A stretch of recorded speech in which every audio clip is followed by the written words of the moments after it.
Shalom, selamat pagi Bapak Ibu Saudara. Pagi hari ini kita akan merenungkan kebenaran firman Tuhan yang akan menuntun kita dalam jalan kebenaran Allah dan terus semakin bertumbuh dalam kebenarannya. Mari kita berdoa sebelum kita memulai aktivitas kita. Kami bersyukur pemeliharaan Tuhan atas hidup kami. Kami boleh bangun di pagi hari dengan tubuh yang sehat. Itu semua karena pertolongan Tuhan dan penyertaannya. Kami bersyukur tubuh kami sehat, bahkan kami boleh beraktivitas.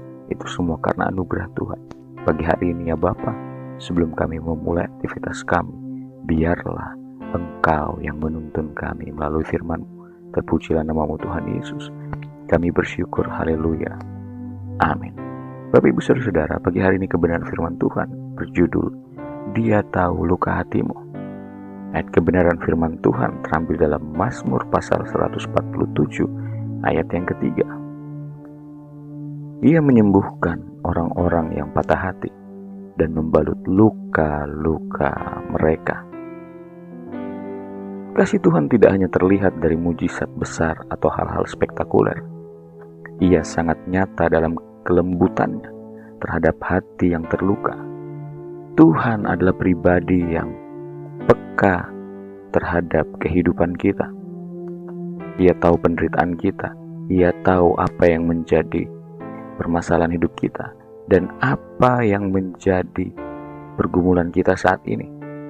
Dia adalah Allah yang tahu dan mengerti atas kehidupan. Dia tidak mengabaikan air matamu. Dia tidak menertawakan kesedihanmu, dan Dia tidak meremehkan pergumulan yang kita alami saat ini. Luka hati bisa sangat dalam, bisa berasal dari penolakan, bisa berasal dari pengkhianatan, bisa berasal dari kehilangan atau ketidakadilan. Ada luka yang bahkan tidak bisa dijelaskan. Ada luka yang tidak dapat diungkapkan dengan kata-kata. Hanya bisa ditangisi atau hanya bisa diungkapkan dengan air mata. Dunia mungkin berkata, kuatlah. Tapi Tuhan berkata, aku tahu sakit hatimu dan aku ada di sini bersamamu menemani engkau. Tuhan tidak terburu-buru menyuruh kita bangkit. Dia membalut luka hati kita. Artinya Dia hadir dan tinggal bersama kita dalam proses penyembuhan kita. Dia tidak menuntut kita untuk sembuh secara instan, tapi Ia menyediakan kasih yang sabar dan setia. Inilah kasih yang sejati.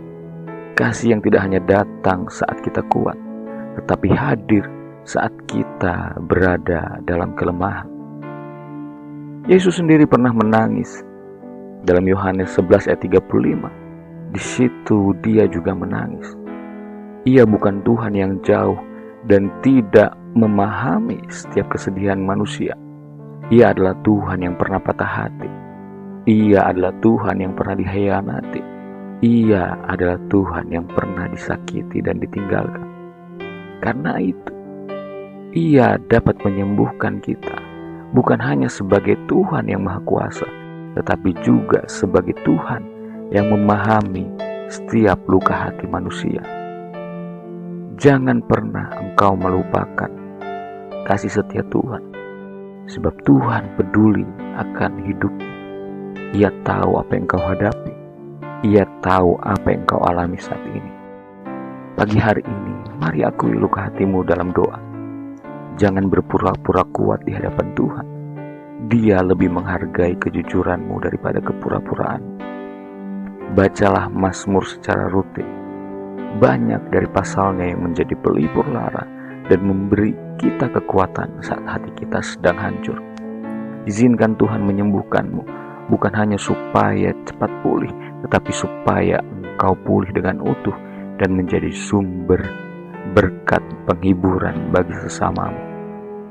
Akui luka hatimu dalam doa. Tetap nyatakan di dalam doa-doamu setiap keluh kesahmu agar Tuhan dapat menolongmu. Mari kita berdoa. Ya Bapa, biarlah kami dapat mengutarakan setiap keluh kesah kami. Kami mau mengungkapkannya di hadapan Tuhan. Apa yang kami hadapi saat ini Tuhan, kekecewaan yang kami terima, luka hati, dari orang-orang, baik itu perkataan, tindakan, ataupun penolakan. Kami mau Tuhan untuk menaruhnya di dalam tangan. Tolong kami untuk dapat pulih, bukan secara instan, tetapi melalui proses Tuhan yang menyembuhkan dan memulihkan kehidupan kami. Terima kasih atas kasih-Mu ya Bapa. Kami bersyukur dalam nama Tuhan Yesus. Haleluya. Amin. Terima kasih, Tuhan Yesus memberkati.